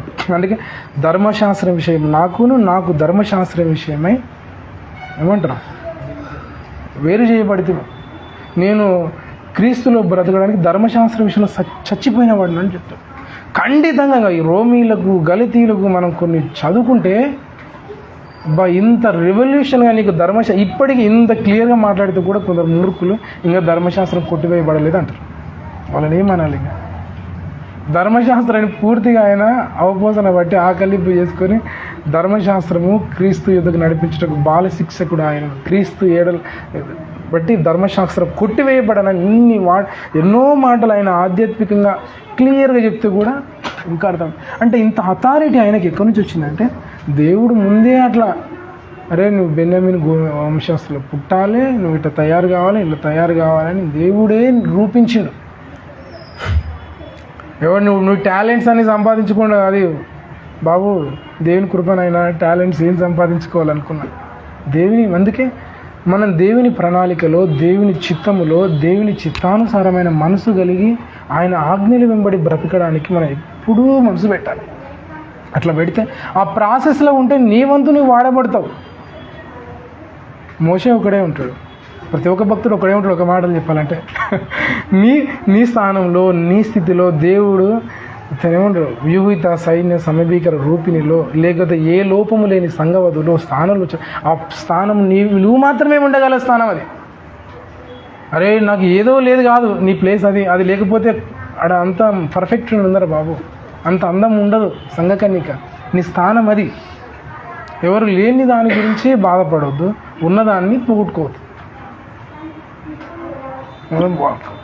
అయితే ఇంకా ముగింపులో వచ్చేసి ఇంకోటి మాట ఏంటంటే, ఇలాంటి స్థితిలో మనం ఏంటంటే దేవుడు తన భక్తులను ఏర్పరచుకొని రూపించి ఇట్లా పెట్టుకుంటున్నాడు. ఈ టైంలో దేవుడు మనకు మన ఎక్కడు కదలకుండా, చెక్కు చెదరకుండా మోషే లాంటి భక్తుడు కూడా దేవుడు మనకిచ్చాడు. హల్లెలూయా. ఆ మోషేనేమో అక్కడ ఐగుప్తు యొక్క దాస్యం నుంచి ప్రజలను విడిపించాడు. యేసయ్య పాపదాస్యం నుంచి మనల్ని విడిపించాడు, ఓకే. కానీ పౌలు భక్తుడు ఇట్లాంటి మొదలగు గొప్ప గొప్ప భక్తులు అబద్ధాల బోధల యొక్క దాస్యం నుంచి కూడా విడిపిస్తున్నారు. ఆ ప్రాసెస్లో మనం హల్లెలూయా. ఇంత అబద్ధ బోధల బానిసత్వానికి లోనయ్యున్న సమాజాన్ని విడిపించాలన్న యొక్క భారం ఎవరికైనా ఉందా? పౌలు భక్తుల్లో మనం ప్రస్ఫుటంగా కొట్టొచ్చినట్లు చూసినాం. ఆయన ప్రతి అబద్ధ బోధను ఖండించమని చెప్పాడు, సరిద్దామని చెప్పాడు. అట్లనే కొందరు భక్తులు మార్టిన్ లూథర్ అంటోళ్ళు లేచారు, కొందరు సంస్కర్తలు లేచారు. కానీ ముగింపులో మనకు సంపూర్ణంగా ఈ యొక్క అబద్ధ బోధల బానిసత్వానికి గురైన ఈ యొక్క బానిసత్వం నుంచి విడిపించడానికి దేవుడు మనకు నాయకుని చెప్పాడు. ఇట్లాంటి గురి, లక్ష్యము, గమ్యము, దర్శనము కలిగిన వ్యక్తి వేరే లేడు. ఉన్నారా ఎవరైనా? ఇప్పుడు మనం కూడా గూగుల్లో సెర్చ్ చేయొచ్చు కదా, గూగుల్లో సెర్చ్ చేసుకోవచ్చు. ఎవరికి లేదు. ఇంకా దీని గురించి మాట్లాడితే ఇదో సందేశం అవుతుంది, దీని గురించి అయితే ఇది ఇంకా కర్మేల సందేశం అవుతుంది. కానీ లేడు. కానీ అలాంటి భక్తుడు మనకున్నాడు. మన అనవసరంగా మనకు అర్థం అయినా కాకపోయినా కొన్ని విషయాలు నీకు విభేదించినట్లున్నా లేకపోయినా ఏది ఏమైనా దేవుడు మాత్రం ఆయన ఉంచిన స్థానాన్ని, ఆయనకి ఇచ్చిన దర్శనాన్ని, దేవుని కొరకు అతడి త్యాగాన్ని అన్నీ గమనించి చూసుకోవాలి. వాటన్నిటి ముందు నువ్వు ఇచ్చే కంప్లైంట్స్ దేవునికి విలువైనవి కావు బాబు. నువ్వు ఆర్గ్యుమెంట్ కొరకు నువ్వు కొందరికి వెళ్ళిపోయిన వాళ్ళకు ఉండేటోళ్ళకు ఎవరికైనా ఆర్గ్యుమెంట్ కొరకు డిస్కషన్ చేస్తే చాలా దొరకవచ్చు. అయ్యగారే చెప్పారు, నేను చెప్పేది ఏముంది బాబు, సముద్రం ఒడ్డు నిలబడితే నాసు పీసు దొరుకుతుంది. ఇంకా అయ్యగారు కొన్ని డేంజర్ మాటలు కూడా మాట్లాడు. నువ్వు మొత్తం గిలికి వెతుక్కుంటుంటే నీకు కావలసినంత చెత్త దొరుకుతుంది. కానీ ఎంత చెత్త దొరికినా దేవుడు ఆ భక్తుని నియమించుకుని వాడుకుంటున్న ఆ యొక్క స్థాయికి నీ విమర్శలు చాలా చిన్నవి. దేవుని కోపానికి నువ్వు కాలిపోయే సఫలం. అందుకే మనం అటాచ్ అయ్యేది, అరే కొందరు ఏమనుకుంటే ఇక్కడ ఉన్న సాధారణ విషయాలు మనం లాజికల్గా మాట్లాడితే వీనికి బ్రెయిన్ వాష్ అయ్యిందేమో, వీడు ఆయన మందు పెట్టాడేమో, ప్రత్యక్షత లేదన్నట్టు లేదో మాట్లాడతాం. అరే బాబు నేను అనుకున్నా, అరే నువ్వు మందు పెట్టాడు ఏదేదో అంటున్నావు కదా, మందు కాదు, పరిశుద్ధాత్ముడు ప్రత్యక్షతన మందు మనకు పెట్టాడు. హల్లెలూయా. దేవుని సత్యంలో ఏ విధంగా నిలబడాలనో, ఏ విషయాలను సరిగా చూడాలనో చూచే కన్నులు చూచేటట్లు దేవుడు ప్రత్యక్షత గల మనసు పరిశుద్ధాత్ముడు మనకిచ్చాడు. ఆ మందు మనకుంది. అందుకే మనం వాడు చూస్తున్న విషయాలు మనం చూస్తున్నాం, కానీ మనకు దేవుని దర్శనము, దేవుని ప్రణాళిక, దేవుడు ఆయన తీసుకున్న త్యాగాలు, ఆయన పడిన శ్రమలు అన్నిటిని చూస్తే అరే ఏంద్రా ఇంత వెయిట్ లిస్ట్ లాగా ఉన్నాయి, ఇవి దూది పింజలాగా ఉన్నాయి, మనసు పెడదామంటే కూడా ఒప్పుకొస్తుంది అట్టుంటుంది. అందరం అట్లా పెట్టాల్సిన దాని మీద మనసు పెట్టకపోతే ఏం తయారవుతారంటే నీకు పెట్టడానికి చాలా ఎక్కువ ఇన్ఫర్మేషన్ బయట ఉన్నట్లు కనిపిస్తుంది. అదే కోరావు అభిరామ్ దాతాను కావడానికి ఉంది. నువ్వు అట్లా అయ్యి ఏమన్నా చేసేది ఉందంటే మోషే ఏమో ఈ వరుస లేకుండా నువ్వేం చేస్తావు, చేయలేవు ఒక మాటలు చెప్పాలంటే. కానీ అట్లా నువ్వు మనమందరం ముగింపులు ఏంటంటే మనమందరం దేవుని కొరకు ఫలించాలంటే ఒక్కొక్కసారి టక మనం నెమరు వేసుకోవాల్సిన విషయాలు ఏంటంటే, ఈ మోషే భక్తుల్లో మనం అనేక విషయాలు నేర్చుకున్నాం. ఈ విషయాలు ఏంటంటే మనం ఏదైనా సరే ఇంకా అవి నెమరు వేసుకున్నా చాలా విస్తారమైన అంశాలాగా ఉన్నాయి. నేనేం నెమరు వేయను, కానీ ఈ విషయాలన్నీ గుర్తుపెట్టుకొని మనము దేవుని సత్యంలో, దేవుని ప్రణాళికలో బలంగా యువకుడు అయితే ఇవన్నీ విషయాలు మనసున పెట్టి మనస్కరించి శ్రద్ధ మీద ఈ ప్రాసెస్లో మనం నేర్చుకునే విషయాలు నేర్చుకుంటూ ముందుకు సాగితే నీవు గమ్యాన్ని, గోల్ను తప్పకుండా రీచ్ అవుతావు. అప్పుడు మనకు మంచి ఏమంటారు, భక్తునికి కలిగిన ఆ మనస్తత్వం మనకు కలుగుతుంది. అదే సాత్వికుడు కావాలంటే మరి ఊరికి అనుకున్నావా, ఈ అన్ని పరిస్థితులలో దేవుని కార్యాలను మాత్రమే చూసేవాడే సాత్వికుడు. అనవసరమైన విషయాలు చూస్తే గర్విష్ఠ అవుతాడు, ఒకటే మాట, అహంకారి అవుతాడు. నువ్వు దేవుని కార్యాలను కాకుండా, దేవుని చిత్తాన్ని కాకుండా ఎవడైనా వేరే చూస్తే వాడు ఏమవుతాడు, భక్తిహీనుడు, అహంకారి, గర్విష్ఠ అవుతాడు. తప్ప నువ్వు దేవుని కార్యాలని చూస్తే సాగిపోతే, అవసరమైన విషయాల మీదనే దృష్టి పెడితే నువ్వేమవుతావు, హల్లెలూయా, సాత్వికుడు అవుతావు. సాత్వికులే సంస్కర్తలు అవుతారు. హల్లెలూయా. నేను ఆ సాత్వికులమై మోషే ఒక దండులో ఉండి చిన్న సంస్కర్తలుగా దేవుని ప్రణాళికకు ఉపయోగపడాలని మనస్ఫూర్తి కోరుకుంటూ ఇచ్చిన వాక్యాన్ని నేను ముగిస్తున్నాను. దేవుడి వాక్యం మన వెనుకల్లో ఫలింపజేయను గాక.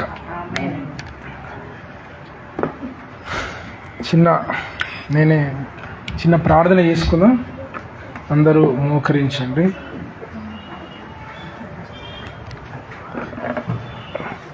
దేవుడు ఒక్క విషయం కాదు, అనేక విషయాలు మనం గుర్తుకు తీసుకున్నాం, ధ్యానించాం. ఇంకా చాలా విషయాలు ఉంటాయి. అవి మీరు బైబిల్ స్టడీలో మీరు ధ్యానించేటప్పుడు దేవుడు మీకు గుర్తుకు చేస్తాడు. అయితే ఇంతవరకు అయితే మనం నేర్చుకున్న విషయాలు బట్టి దేవుని స్తుతిద్దాం. మొదటగా దేవా నీకు వందనాలు, నీకు స్తోత్రాలు దేవా. దేవుడు ఎవరితోనైతే మాట్లాడారనిపిస్తుందో వాళ్ళు దేవుని స్తుతించండి. దేవా, నీ మాటలను బట్టి వందనాలు తండ్రి. మోషే భక్తుని ద్వారా తండ్రి మీరు చేయించిన కార్యాలను బట్టి, మీరు చెక్కిన విధానాన్ని బట్టి అయానైనా నువ్వు అయా నీ ఇల్లంతటిలో నమ్మకమైన వానికి ఎంచిన స్థితికి మీరు తీసుకెళ్ళిన విధానాన్ని బట్టి నీకు వందనాలు, స్తోత్రాలు ప్రభా. అయ్యా, నువ్వు భక్తులను రూపించుకుంటున్నావు, రూపింపజేస్తున్నావు, ఏర్పరచుకుంటున్నావు ప్రభా. నీ కొరకు మేము బ్రతకాలంటే తండ్రి త్యాగం అయిపోవడానికి, రిస్క్ తీసుకోవడానికి మేము ఎల్లప్పుడూ సిద్ధపడాలని అయినా నువ్వు నేర్పించావు దేవా. అయ్యా, మేము అజాగ్రత్తగా బ్రతుకుతే తండ్రి మేము మంటివారం మాకన్న తండ్రి. మేము జాగ్రత్తగా నీ చిత్తాన్ని నెరవేర్చేట్లు బ్రతకడానికి అయానైనా మాకు ఆలోచన చెప్పినందుకు నీకు వందనాలు, స్తోత్రాలు తండ్రి. అయానైనా మోషే వంటి మహాభక్తుని తండ్రి మీరు ఊరికినే తయారు చేసుకోలేదు ప్రభా. అనేక ప్రాసెస్ కూడా నడిపించి అంత గొప్ప శ్రేష్ఠ భక్తుని ప్రభానైనా ఎవరైతేనైనా తూలనాడి విమర్శించి ఎదురు తిరిగితే ప్రభా మీరు ఎంతగా శిక్షించారు ప్రభా. మేము చూసాం మాకన్న తండ్రి.